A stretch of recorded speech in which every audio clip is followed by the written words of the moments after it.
On parle plutôt en face qu'en rang. Pourquoi? Parce que déjà, plus vous allez chercher des rangs, plus tout à l'heure ce qu'on disait, ce qui est expliqué auparavant pour les panneaux, forcément nous on est sur du pneumatique. Donc en pneumatique on est d'accord que la buse, on a un éclateur, on n'a pas de buse, c'est un éclateur, et c'est le flux d'air qui va transporter la goutte. Donc plus vous allez aller chercher loin, plus on est sur de la petite goutte, plus vous serez sujet à dérive. Au contraire, si vous traitez votre rang de passage plus le rang adjacent, là vous allez limiter la dérive. Vous allez voir, là on est sur un appareil qui est réglé, on est à 110, 115 ou 120 litres à peine, même pas, je crois qu'on est à 110, 115 plutôt. Et on a fait le choix sur l'appareil qui est ici de vous présenter, alors c'est pareil, il existe déjà des choses toutes simples au niveau des pneumatiques pour diminuer les dérives. Vous voyez celui-ci, là on voit directement les diffuseurs qui sont des mains de doigts. Sur celui-ci on a un petit embout gris qui est ici, et on a fait le choix volontairement pour vous expliquer un petit peu l'intérieur de cette pièce-là, de le démonter de l'autre côté. Alors vous allez voir, c'est quelque chose qui est tout simple, ça vient protéger ici la sortie au niveau du diffuseur. C'est un système d'effet Venturi, on vient recharger de l'air. Pourquoi? Je vous rappelle encore une fois, nous on cherche à avoir de l'air pour assurer le transport et le positionnement de la goutte. Et là on vient encore ramener de l'air, donc ce qui va limiter la dérive, et puis on va optimiser le positionnement sur la goutte, sur la feuille. Alors en termes de taille de goutte, par rapport à ce que vous avez vu tout à l'heure, nous on va être sur des embruns qui vont être beaucoup plus petits. Pourquoi? Sur du pneumatique on cherche la micronisation. On va être sur de la goutte qui va faire 100-120 microns. Ce que vous avez dû voir tout à l'heure, on est au moins sans problème au double, voire 350 facile en termes de taille de goutte. Donc après ça, l'incidence c'est au niveau de la couverture sur le rang. Ça après c'est adapté suivant votre vignoble. Juste un petit mot sur la gamme en général. Donc vous l'avez vu, on est sur des appareils 800, 1000, 1500, 2000 litres. Des rampes par couverture avec des systèmes de pré-réglage comme c'est le cas pour celle-ci. Vous avez ici possibilité de régler en fonction de votre largeur de végétation l'ouverture de la rampe. Donc ça c'est mécanique, vous faites une fois le réglage, vous arrivez au champ, après c'est hydraulique, sans perte de temps. Ou alors après le système de pandillard. Alors le pandillard que vous avez juste derrière, c'est aussi, comme vous le voyez, c'est encombrant comme les panneaux récupérateurs. Donc vous retrouvez les mêmes artifices que ce que vous ont présenté nos confrères auparavant. Donc tout ce qui est réglage hydraulique des hauteurs, le réglage des géométries variables via l'hydraulique, et bien sûr le télescopage au niveau du double diabolo qui est sur l'eau. Juste deux derniers points donc sur les pulvérisateurs. Donc toute la gamme que vous avez présentée ici, c'est des appareils qui sont homologués route, donc vous êtes munis du barré rouge. Donc sachez que vous pouvez vous déplacer sans aucun problème. Et juste un petit point sur le Zephyr, Rémi, si tu peux ouvrir le capot qui est juste derrière toi. Donc voilà, on parlait tout à l'heure de qualité de pulvérisation. La qualité de pulvérisation, elle commence déjà par le début. C'est quoi? C'est bien préparer la bouillie. Donc si pour ceux qui veulent faire le tour de l'autre côté, vous avez un bac incorporateur. C'est un bac incorporateur qu'on retrouve sur... on fait aussi des appareils de gamme grande culture. Donc c'est un incorporateur qu'on retrouve sur nos appareils traînés automoteurs. Donc tout simplement là vous allez mettre votre produit, votre poudre directe. C'est un sac de poudre en même moins de 40 secondes pour l'aspirer. Quand on dit aspirer, c'est pas juste le transférer dans la queue, sinon ça reviendra à vider. C'est vraiment juste du transfert de produit. Donc ça c'est quand même un des points aussi pour bien travailler en pneumatique, c'est s'assurer une bonne qualité de mélange. Pourquoi? Parce que le pneumatique, je vous le disais tout à l'heure, si vous avez un bouchage, de suite on vient altérer la qualité de pulvérisation.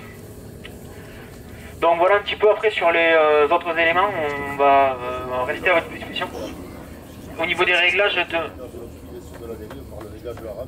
Oui, ça après c'est ce que j'allais dire. Au niveau des gammes de rampe justement, donc par rapport à ce que disait tout à l'heure Sébastien, effectivement on a un besoin d'être plus loin de la végétation, puisqu'on est sur de la couverture dans ce cas-là. Donc là, pour ce faire, vous allez avoir différentes gammes de rampes pour pouvoir toujours vous coller au milieu de la végétation.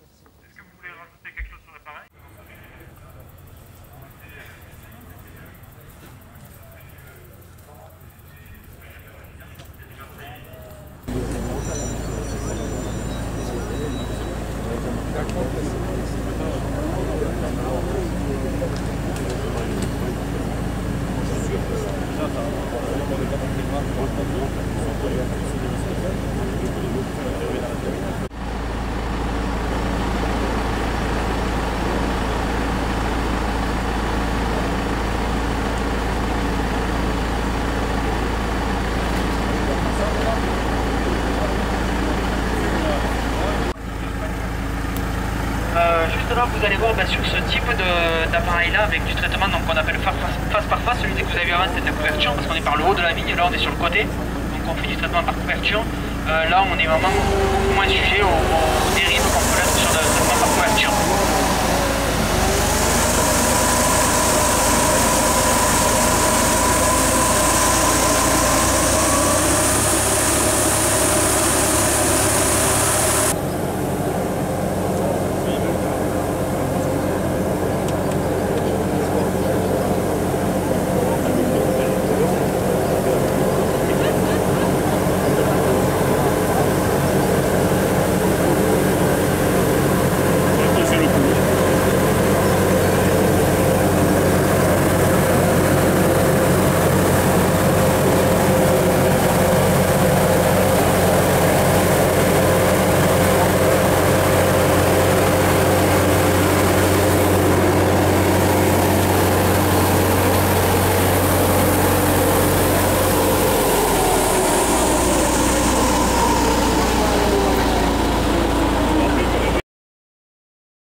Donc bonjour à tous, on va passer à la présentation du pulvérisateur Lipco.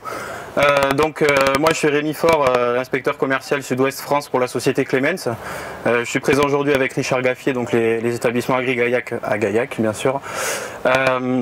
Donc nous, Clemens, on est distributeur Lipco sur la France en fait, puisque nous, Clemens, on est une entreprise allemande basée à Wittlich, près du Luxembourg, et Lipco est une autre entreprise allemande basée à Zasbar, une autre petite ville pas très loin de chez nous, et c'est là que les Lipco sont fabriqués, et donc Lipco utilise notre réseau de distribution sur la France pour les vendre.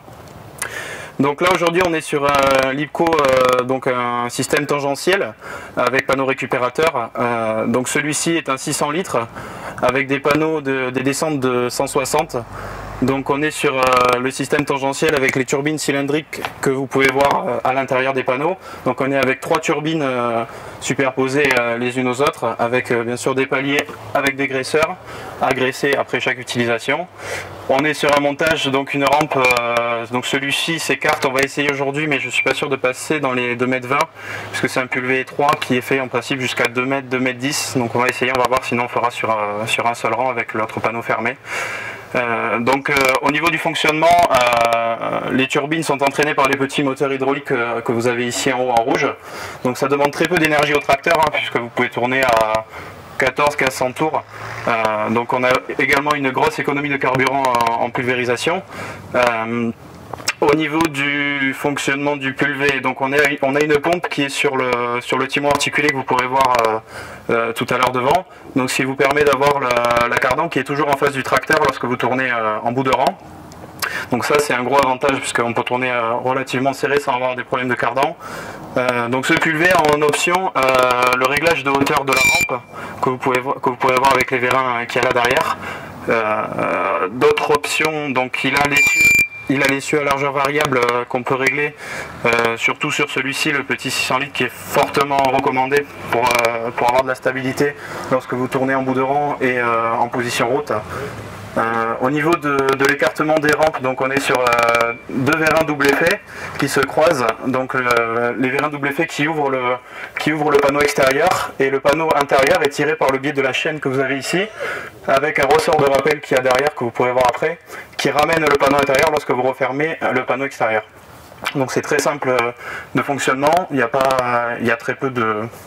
c'est peu volumineux. Vous pouvez donc régler après la largeur en fonction de la saison. En début de campagne, bien sûr, vous allez traiter plus près du feuillage qu'en fin de campagne. Donc vous allez écarter progressivement vos panneaux. Donc c'est très facile à régler par le biais de la chaîne que vous avez là en haut. Il suffit juste de la sortir et de changer les maillons et de régler votre largeur comme ça. Au niveau de la sécurité, en cas d'accrochage, on est sur un système avec des cylindres blocs que vous avez là-haut, donc qui vous permet d'avoir une grande souplesse pour limiter la casse, parce que s'il n'y avait pas de sécurité, ça serait problématique. Après, au niveau de la récupération, donc on est sur un système hydro-injecteur. Là, on est sur des buses à fente injection d'air. Donc sur le côté droit, et vous pourrez comparer avec le côté gauche, ils ont mis des buses à turbulence, et vous pourrez voir, on a essayé, ça va pas du tout avec les buses à turbulence puisqu'il y a énormément de dérives. Donc vous verrez l'intérêt de la buse à fente à injection d'air tout à l'heure. Je crois que j'ai fait le tour. Après, donc, on peut avoir différents pulvés, donc on peut les avoir en portée. Vous pouvez voir sur la documentation générale qu'on vous fera passer après. On peut avoir des pulvés portés on peut avoir porté, donc on peut avoir également des pulvés avec les rampes sur 3 points, donc à l'avant, et la cuve traînée derrière, ce qui vous permet de gagner en angle de braquage lorsque vous arrivez au bout, puisque c'est plus facile de sortir du rang, vous pouvez sortir plus tôt, commencer à tourner plus tôt lorsque vous avez les panneaux sur le 3 points. En capacité de cuve, donc ça c'est le plus petit entraîné, c'est le 600 litres, après on part sur du 1000 litres, 1500 litres et jusqu'à 2000 litres. On peut également avoir des essieux bogies pour augmenter la stabilité. Ça aide bien, c'est même conseillé dans certains endroits, ça dépend des terrains et de la configuration des vignobles. Mais c'est quand même un gros avantage d'avoir le bougie. Et au niveau récupération, les retours d'expérience des exploitations qui ont testé, vous êtes à peu près, vous commencez à combien et vous finissez à peu près Alors en début de saison, on est à peu près autour de 75-80% de récupération en début de campagne, ou même plus, ouais, je dis jusqu'à 85-90% en début de végétation, et en fin de campagne on se trouve entre 5 et 10% à peu près. Et la moyenne sur la saison c'est environ 35% de récupération. En termes de vitesse d'avancement?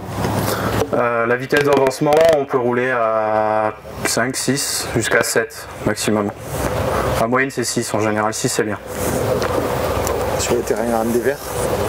Ah oui, j'ai pas précisé, on a une option de correction de dévers qui se rajoute, donc je l'ai pas là, avec un système parallélogramme avec un vérin qui vous permet d'avoir une correction.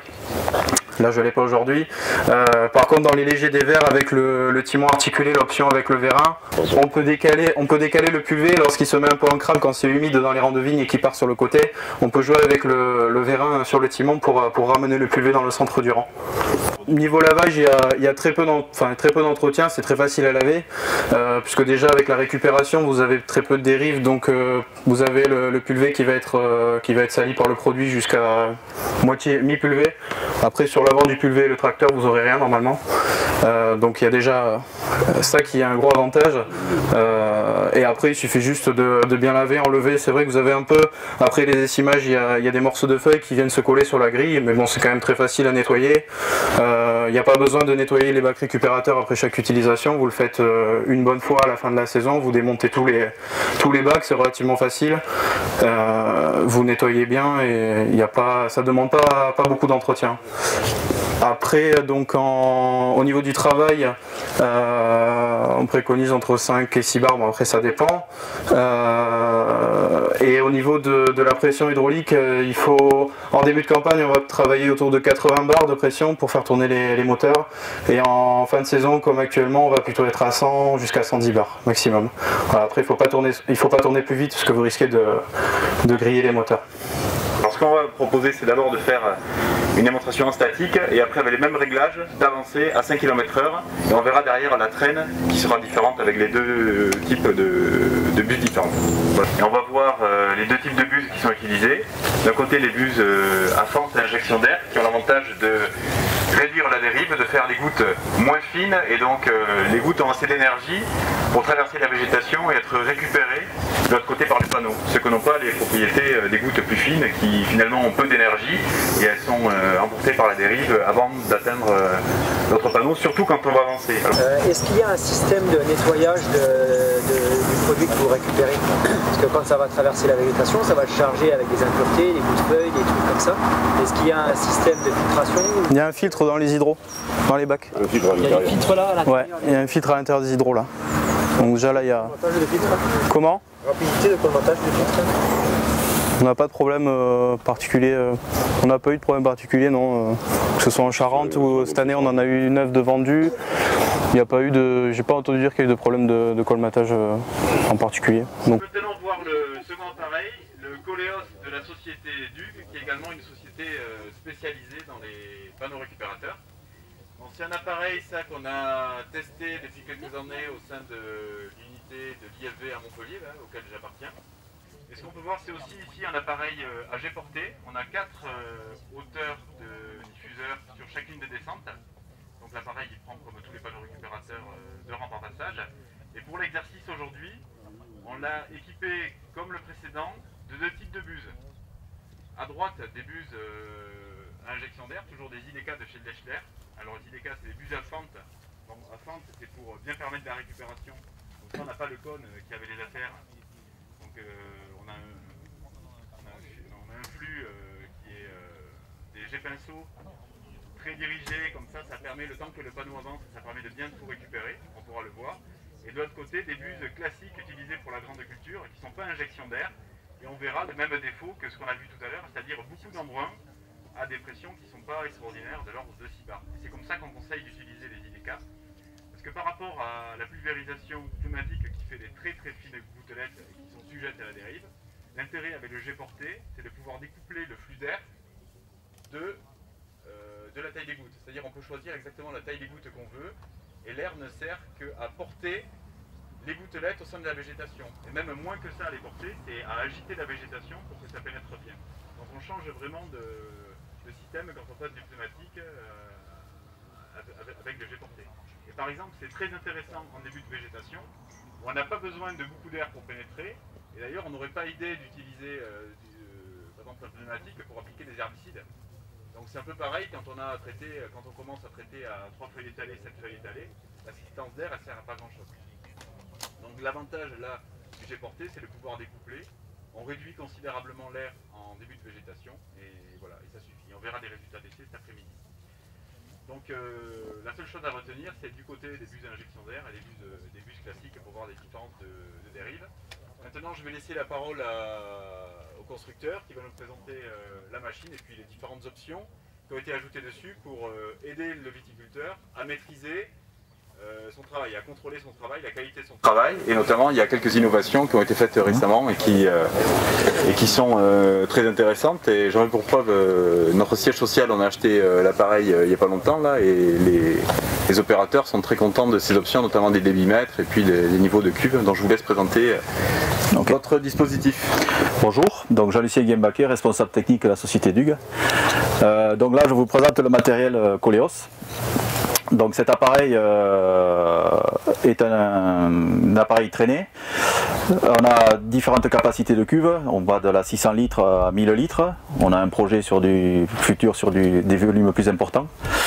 L'appareil qui vous est présenté ici est donc l'appareil tel qu'il est de série, c'est-à-dire qu'il est de série équipé d'un bogie pour améliorer la stabilité de l'ensemble, d'une turbine qui va produire l'air par entraînement mécanique et d'un ensemble de pulvérisation qui va être lui entraîné par l'hydraulique du tracteur. Tel qu'il est présenté là, volontairement, où on a monté deux bacs différents, c'était pour montrer aux gens les deux montages possibles, soit un bac côté gauche 1,80 m, soit un bac plus grand pour des vignobles plus importants de 1,10 m. Chaque bac est équipé donc de buses AG projetées et de 2 diffuseurs d'air qui vont donc permettre le brassage du feuillage, créer une chambre, isoler la chambre de pulvérisation pour éviter au maximum la dérive et donc, comme je disais, donc, améliorer le brassage. Les panneaux sont en polycarbonate compact. Donc ce sont des éléments rotomoulés qui sont facilement réparables en cas d'accroche. Le diffuseur lui est en inox et toute la partie support du panneau est en matière plastique afin de limiter la corrosion sur ce composant là, puisque face à certains produits on a quand même de gros problèmes de corrosion. Donc comme je l'ai dit, ce panneau récupérateur est équipé d'une pompe à membrane pour la partie pulvérisation et également d'une pompe de reprise de produit péristatique. Alors le principe de la pompe péristatique, c'est le principe des pompes qui sont utilisées généralement dans les transfusions sanguines, c'est-à-dire que ce sont des galets qui vont venir comprimer un tuyau et donc d'un côté créer une dépression et de l'autre côté créer un refoulement. Pourquoi ce choix de pompe? Simplement parce que c'est une pompe qui permet une reprise de produit qui est chargée, c'est-à-dire que comme on fait de la récupération, que le feuillage n'est jamais complètement propre, forcément il y a des débris, il y a des dépôts, il y a des choses qui viennent s'accumuler en fond de bac. Donc cette pompe va permettre de ramener un produit, d'aspirer un produit qui est légèrement chargé. On verra après toute la partie filtration qui est importante sur ce matériel-là. L'autre particularité de la pompe péristatique, c'est de faire un refoulement sans pression. Donc quand on a des produits qui sont moussants, eh bien, on n'a plus le phénomène, on limite énormément le phénomène de moussage parce qu'il n'y a pas de retour en pression dans la cuve. Je vous parlais tout à l'heure, donc juste à l'instant, de la partie filtration. La partie filtration dans les panneaux récupérateurs est un des points clés. Parce que comme on travaille sur des buses qui ont des débits assez faibles, on a besoin d'avoir une excellente filtration. Donc sur cet appareil, il y a plusieurs niveaux. Premier niveau, c'est une mousse en fond de bac qui va retenir les grosses impuretés. À l'extrémité en fond de bac également, vous allez trouver une crépine d'aspiration. Le produit donc va passer à travers cette crépine et va être ramené en cuve en passant par un filtre avant son retour dans la cuve. Une fois le produit en cuve, il est réaspiré donc par la pompe à membrane. Et là également, on a une filtration avant la pompe de membrane. Et on retrouve une dernière filtration à l'entrée de la ligne de jet. Donc l'enjeu, c'est effectivement d'avoir un produit le plus filtré possible, de manière à limiter et si possible annuler les phénomènes de bouchage de buse. Malgré tout, on arrive quand même, suivant la taille des buses, à avoir des phénomènes de bouchage dans certains cas. Donc pour cela, l'appareil est équipé de 2 débitmètres, un débitmètre sur chaque ligne. Donc quand on parle de ligne, ça comprend chaque paire de panneaux. Le débitmètre étant là pour indiquer bien sûr à l'utilisateur le volume, enfin le débit qu'il est en train de pulvériser. Et va également permettre de détecter le bouchage des buses, puisque dès l'instant qu'une buse va se boucher, le débit va diminuer et donc va donner un signal, va avertir l'utilisateur qu'il y a un souci. Il est également équipé, cet appareil, d'une jauge de niveau dans la cuve, de manière à contrôler en permanence le niveau de la cuve. Et ce système va nous permettre de calculer le volume pulvérisé sur le vignoble. Je m'explique, les 2 débitmètres par calcul vont permettre de calculer le débit pulvérisé total, et par différence avec le niveau en cuve, on va connaître le débit qui est laissé sur la parcelle. L'intérêt, c'est toujours en permanence de maîtriser son taux de récupération et comparé au taux d'application du produit. Le fonctionnement est relativement facile. Donc une commande électro-hydraulique pour la partie mouvement et mise en route des pompes. Je l'ai dit, la turbine, donc entraînement mécanique. On peut travailler sur cet appareil-là sur un mode éco, puisqu'on ne nécessite pas beaucoup de puissance, on est sur du 25 chevaux. En termes de débit, on a besoin d'à peu près 20 litres, entre 20 et 25 litres de débit au niveau de l'alimentation hydraulique. Autre particularité, le réglage en cabine de la pression de pulvérisation et la possibilité également de couper la partie agitateur, puisque ce sont des agitateurs hydrauliques, pour limiter par exemple l'effet moussant si on a des produits moussants. Au niveau des options, donc j'ai pas parlé de la partie largeur de plantation. Aujourd'hui on a différents matériels, on va des matériels de 1,50 m en largeur de plantation à 3,20 m et en option à 3,50 m. Bien sûr pas sur la même gamme d'appareils, mais c'est les dimensions que l'on tient. En termes d'ouverture de panneaux, généralement sur des vignobles comme ici, on va travailler sur une ouverture de panneaux d'à peu près 80 cm, 1 mètre, et on peut aller jusqu'à 1,30 m pour des ouvertures pour des vignobles beaucoup plus charpentés. Dernier point au niveau des options, donc la possibilité d'avoir un montage de roues plus large, de manière à augmenter la stabilité de l'engin, mais avec ce montage de roues là, enfin le montage le plus important, on sera limité sur des vignes à 2 mètres. Autre point important, les problèmes de différence de niveau sur les terrains. Donc là, l'appareil tel qu'il est de série est équipé d'un relevage simulé de côté, mais on peut avoir en option un réglage indépendant de chaque côté pour des vignes qui sont légèrement en dévers. Donc l'intérêt, c'est d'avoir toujours les panneaux à la verticale par rapport au vignoble, mais de pouvoir les décaler en hauteur. Autre possibilité également en option, un incorporateur de produits. Et pour l'année prochaine, l'appareil sera équipé d'un système de rinçage, à la parcelle. En utilisant en fait l'eau de la cuve de rinçage, la machine sera équipée d'un système d'enrouleur avec une lance pour pouvoir faire le lavage à la parcelle. Oui. Voilà, je pense avoir à peu près tout dit. Oui. Notion de vitesse d'avance. Alors cette année, on a un spectre de vitesse d'avance qui est assez large. On a des clients qui travaillent à 5,5. En règle générale, c'est plutôt du 7 km/h et on a des cas extrêmes qui ont réussi à travailler à 10 km/h. Bon, après ça c'est un choix, c'est une capacité de conduite, de capacité aussi du terrain à pouvoir travailler dans ces conditions-là. Voilà, donc globalement on est sur des vitesses d'avance très correctes et qui sont quand même assez intéressantes pour ce type de matériel. On a un rayon de braquage très court. Du fait de l'articulation, du positionnement de l'articulation de la cuve. Également, ce qui va améliorer le braquage, c'est le fait que la cardan n'est pas sollicitée par le braquage, puisque la cardan est attelée sur 3 points du tracteur, donc il n'y a pas de risque de casse de la cardan au niveau du braquage. Donc on a des rayons de braquage très courts, d'environ, on va dire, un rayon, on va dire à 4 mètres à peu près. 3-4 mètres. Vous pouvez faire une Ouais, on verra après. Ouais. Globalement, c'est pas des tournières très grandes. Voilà. Là où passe une machine à ménager, on passe avec la machine.